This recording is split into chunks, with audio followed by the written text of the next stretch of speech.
Gentlemen, how's everyone feeling today? Great. I'm glad to hear. It's our third and final day. I hope you're all as excited as I am. I would like I would like to begin by asking all of you a favor, if you don't mind.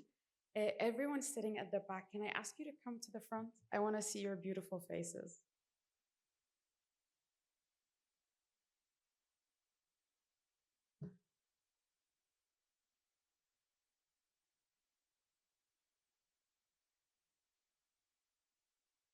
Thank you so much. I really appreciate it.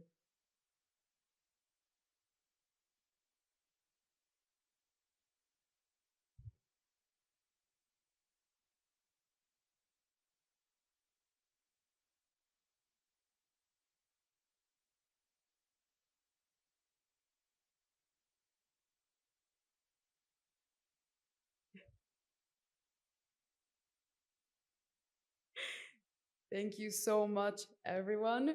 A very good morning to all of you, and welcome to the third and final day of Marketing 2.0 conference.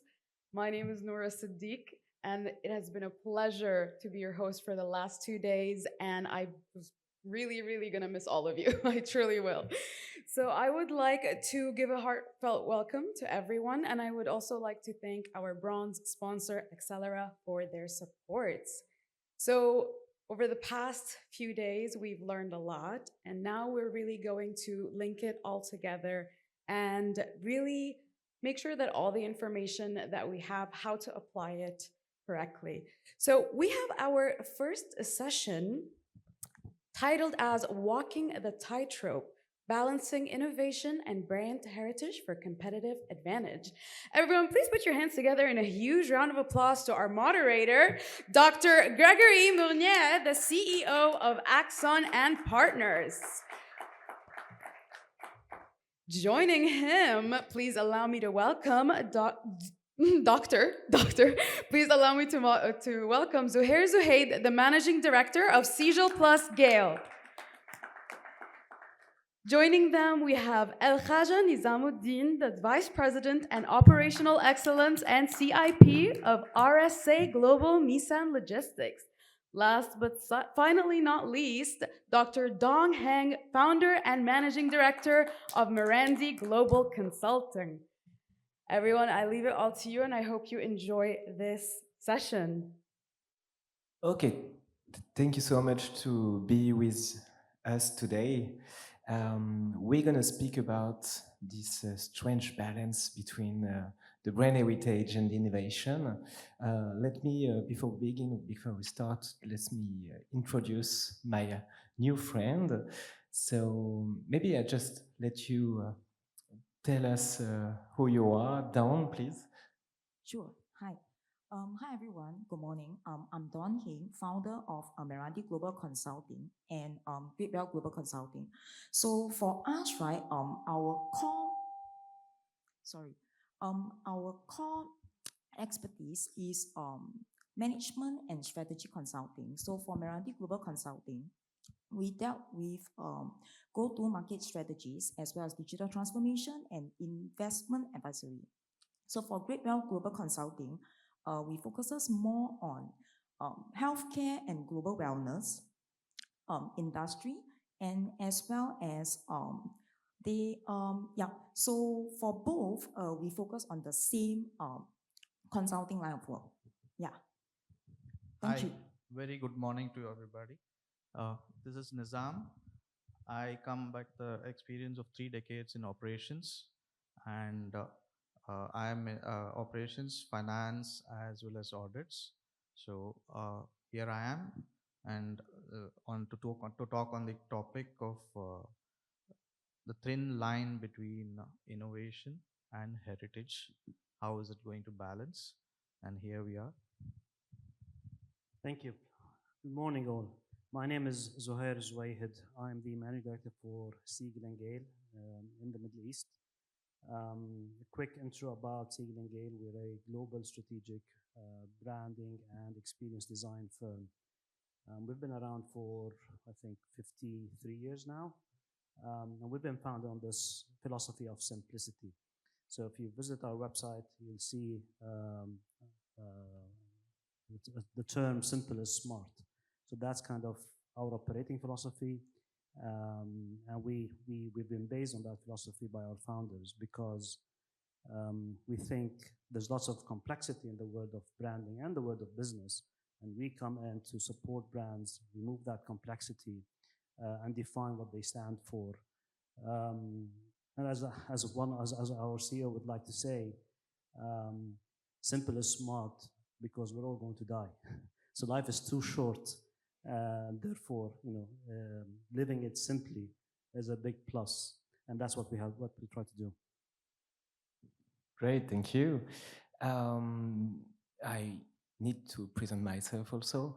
So I'm Gregory Munier. I'm a doctor in psychology and in marketing, and I founded my global marketing agency in Europe 4 years ago, um, especially in France and Switzerland. But I'm quite sure that my accent betray me. Yeah. And maybe we can start with that. As a French, in France, we have a lot of brands. They rest on their brand heritage, the capitalism of the brand heritage. Um, what is about in your country? Do you have brand? They have a strong and a unique image. They can just capitalize on this brand heritage to improve the identity. Okay, I come from Singapore, right? So I think when I mention my country, there are a few brands that have a global image, but nonetheless, the heritage speaks for itself. Okay, so take for example, SIA, Singapore Airlines, right? So everyone can recognize SIA, right? Um, via our beautiful stewardess, right? So even the their attire, right, matches what we call the kebaya heritage, right? So this is one part that I would like to bring out. Then, of course, via how how SIA presents itself, right?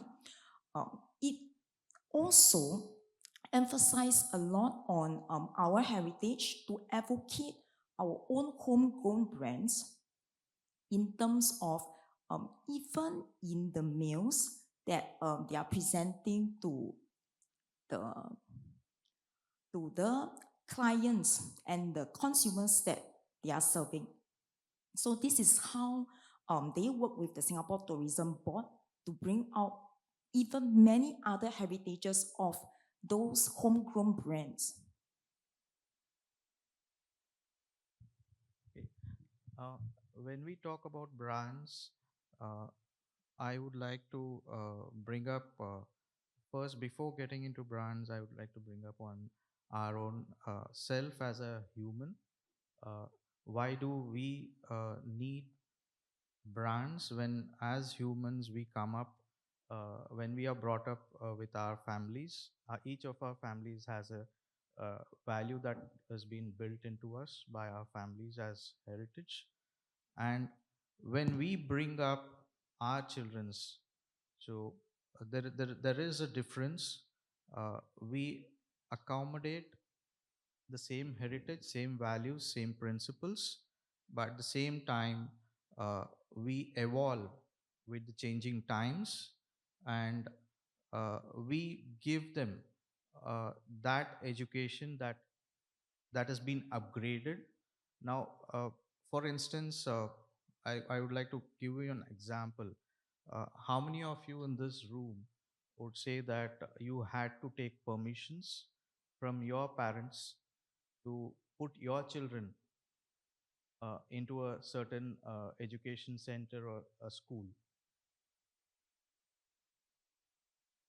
None. Okay. So, uh, in my case, I had to. So, I asked this question, that how many of us on the floor here have taken our parents' permission to put our kids into a different education level or standards that we went through. Okay. So basically, what we are trying to highlight here is that culture, values, and principles are still the same, but the evolution of technology, evolution of the requirement in current days have been evolving, and we have to keep ourselves evolving with that. But at the same time, we can't tell that we have not put our children into schools. So there's a culture, there's a value that each one of us bring in on the table to lead our lives. So this is how this evolution, heritage has always been an evolution, has always been there in every one of us when we have evolved for the current requirements of the current day's requirements.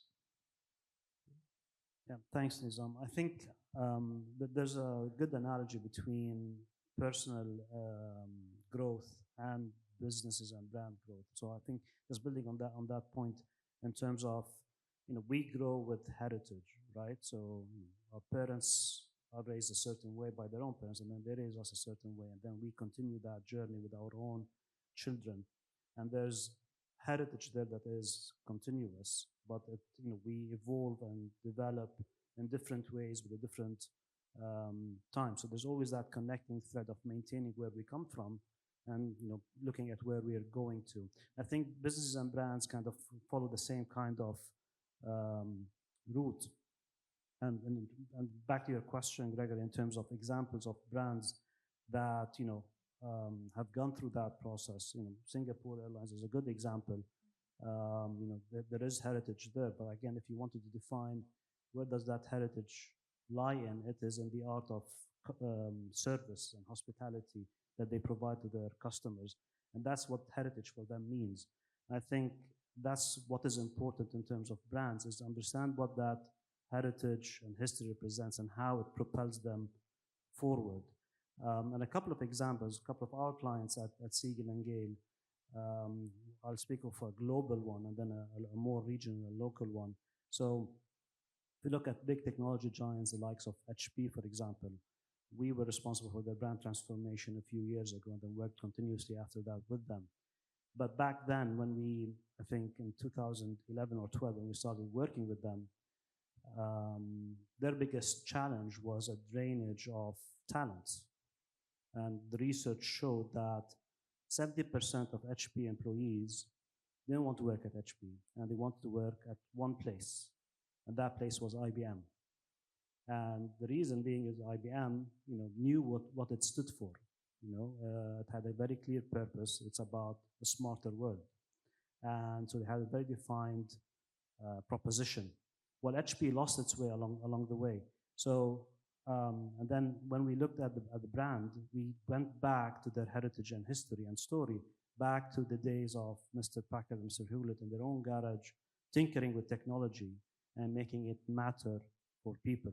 And that was the essence of their heritage, going back 70, 80 years.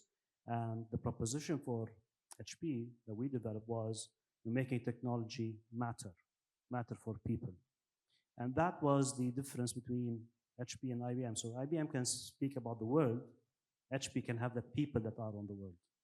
And so that's kind of how you look at heritage and balance heritage with innovation, because that is the essence that will propel them forward. I think another good example is family businesses and family conglomerates that are at essence, that have gone, through different generations of the family business, third and fourth generation, and they're still there. Because at essence, when they started, they were innovators. They were looking for solutions, and they brought those solutions forward. And they survived multiple generations, as I said. A good example is where we are sitting right now. So this whole plot, this whole area, is owned by Al Futtaim Group, if you know. And Al Futtaim Group is a long-standing family business in the UAE that has gone through multiple generations and has grown into a global brand, owning destinations here in Dubai, but also malls and businesses and franchises all over the world. So what does that, it's not just because of heritage. It's defining what that stands for and how that kind of propels things forward, as I said. So I think these are two good examples of brands that balance heritage with innovation. And it starts at the center of understanding what that means, what that heritage means. It's not about saying that we are the first, the pioneers, the biggest. It's because there'll always be a first, another bigger player. But what is a differentiating factor and understanding what that actually represents? Okay, great. I really love the analogy you do with you made with human and brain heritage. Obviously, for me, brain heritage is the core values of the brain, and the challenge is how can we create the future with the past, of course, with the brain heritage. Yesterday we spoke about self-brain connection in the Darius conference, and this kind of brain heritage for me is really impactful for the behaviors of consumers. Let me explain. Um, I'm French, so I have some French brand like Louis Vuitton or Cartier or luxury brand like that. Um, I know that I share something with this brand. I share values, my origin. Okay, so uh, doesn't matter if I love the brand or not. I know that I share something, and it's really impactful with my behaviors. It's just not. I just want to just buy the brand or have a good opinion about this brand, but it's more I want to recommend the brand. I want to. I'm willingness to pay more for this brand for the other brand because I shared something. So for me, brand heritage is really a core values of the brand. It's that's why we're connected with some brands. And after the innovation is more the peripheral brands or peripheral values of the brand. It's if you have a strong values, if you have unique values of your brand heritage, you can just create the future with innovation and communicate about this innovation. Doesn't matter if Louis Vuitton's communicate about the luxury brands. We know that everybody knows that it's a luxury brand, um, but they can communicate about how they are unique or how they innovate because we know that we know the brand heritage of this brand. So yeah, it's really the most important for me is the connection with the brand and how this connection can create impactful behaviors for consumers. So we spoke about more brand heritage than innovation. How do you think about innovation, and how can we create the connection between brand heritage and innovation? Okay, so thank you, Gregory. Yeah, so for me, let me take this forward with the innovation that I would like to start with would be co-creation with consumers, right? So take for example for physical stores of Nike, right, and even Puma. Um, right now, the physical stores are integrating with digital elements to bring about digital stores and also bring in the theme of wellness and health and well-being.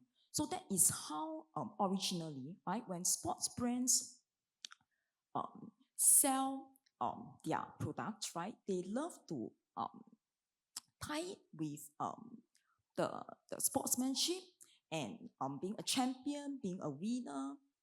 But right now, they are also bringing in the lifestyle element, right? So this is how we call bringing that innovation in because of the co-creation with consumers' needs. So that is my take.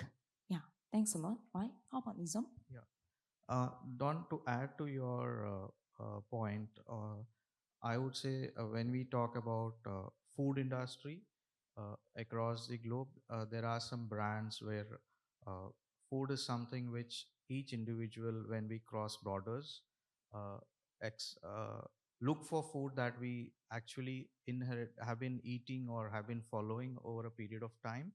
Now, when we talk about that, we find for those brands which we had locally when we were in a different country or place.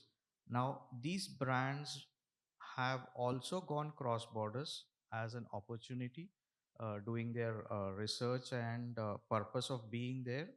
And they have moved, they have brought in investors to promote their brands, and they give you the same taste, same culture that belongs to that particular food. And they have been doing this across the globe. There have been a lot of brands which have moved from India to various parts of the world, US, UK, and other places. But uh, they have still not, we cannot tell that because they have moved into different regions of the globe, the tastes have changed, or the ingredients that they use in that have changed. No, that's not the point. But the thing is, we get the same values, we get the same culture, we get the same taste, and that heritage of preparing that particular cuisine is being followed. Do I add on it? Yes, thanks, Nizam. I think just from that perspective, in terms of culture, I think that's a big proponent of innovation in organizations that have a long-standing and history and heritage. Um, and we conduct a global study called the World's Simplest Brands that focuses on simplicity and measures simplicity. Which are the simplest brands globally, and we rank them by globally, by region, and then we also the research tells us a few things about simplicity um, in terms of the research tells us a few things about simplicity in terms of simplicity demands a premium by brands. So if you are in a certain sector, if your business and your proposition is much simpler, you can demand a certain premium by customers because you provide a simpler experience. But also, simplicity in the workplace promotes innovation. And I think that's a very big thing. And I think that's also at the heart of brands with heritage because um, these brands usually are start from scratch. They're quite agile, they're quite dynamic in how they make decisions and how they make business happen. And that has been at the heart. So if that is embedded within the culture, making things simpler for employees to provide ideas, having open doors, leading by example from leadership as well, then you promote an environment of innovation within the workplace as well, because then ideas can surface up and reach to a certain place and can be actioned. So in summary, what we're trying to say is culture is an important part, and simplicity does help kind of promote innovation within these organizations. The more complex they are, the more rigid they are, the more obviously we know that these organizations become quite slow and progress much slower as well, and therefore become less successful. Thank you, guys, for sharing this information. Um, I would like to ask you something. I need to speak about the brand, Toyota. And I find in Toyota some funny paradox. They communicate about they are the first to create electricity car. Yeah. Um, and if they do that, the consumer's brain just make a shortcut and say, okay, you are the first to create an electricity car, so you are the reference of electricity car. So you are legitimate, you are a reference about that. So you are the innovators. But they don't do that. They just say that they are the first. They don't do they are the best, just the first. And that's funny how can we use brand heritage to create innovation like Toyota and speak about how they are the first. It's their heritage, and how they can create for our brain a shortcut to say that they are innovators. What do you think about that? When we talk about automobile and engineering, the world is at a certain pace. So now everybody wants to look at certain aspects apart from when you look at a product. And when we look at heritage, which comes with the brand, they also want efficiencies. They also want sustainability in it. As when you say about watchmaker, maybe, or when it's the Yeah, same, yeah. yeah. So the customer expectations are changing.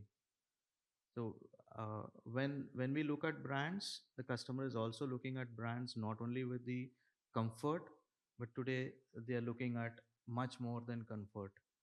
So this also becomes a requirement of the customer, because see there's this something called a cost element to it. On when you talk about cost element, there are two types of costs basically. One is the fixed cost, which is when you purchase the equipment, you get that, and one is the recurring cost when you keep spending on it. So when things start customers expectation starts focusing on costs, daily running costs and efficiencies, things evolve. And with this evolution, uh, some brands like Toyota and other people are actually working to keep that heritage and provide you with the expectation, today's customer expectation, a product that will reach the customer. If I may, on that point as well, I think it's an interesting example because, I mean, as we were just saying, is that, first saying that you're the first can take you so far, right? And I think first cars ever created, I think they were electric maybe 100 years ago, but down the line in history, oil became the thing, and then they were all kind of gasoline fueled. Um, so I don't think Toyota is the first, anyways. But I think it's what you're projecting, right? So the story of being the first, the pioneer, won't take you far enough, right? And that's why in the in the EV space, we see people are more, customers are more excited, and also investors are more excited about the propositions by Tesla or other emerging brands which have no history or no heritage in automotive manufacturing. So I think that's at core is a branding and storytelling